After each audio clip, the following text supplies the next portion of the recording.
Welcome to our channel. Today we how to activate Google Calendar activity logging for CRM easy tutorial step by step clearly. To activate Google Calendar activity logging for your CRM, begin by opening your preferred web browser. Navigate to the Google Calendar website.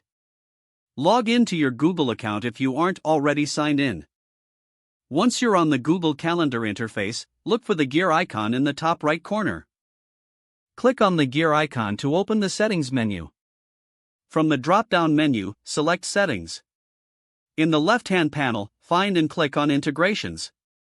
Scroll down. Here, you will see an option for activity logging. Toggle the switch next to Enable Google Calendar activity logging to the On position. After enabling the logging, set your desired activity log preferences. You can choose how frequently logs should be generated. Make sure to save your settings by clicking the Save button at the bottom of the page. Now, return to the main Google Calendar interface.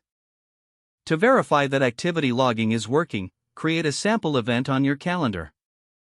After creating the event, check the activity log to ensure it reflects the new entry. Make adjustments as needed to your settings based on your preferences. You have successfully activated Google Calendar activity logging for your CRM. Now, your calendar activities will be tracked for better data management. If the page does not load, refresh the browser or try again in a private or incognito window. Make sure you are using the correct email address, then retype it carefully to avoid small typos. If your password is not accepted, use the reset option and create a new strong password you can remember. Check your spam folder for verification or security emails, then complete any requested confirmation steps. Enable two-factor authentication if available to improve account security and reduce unauthorized access risk.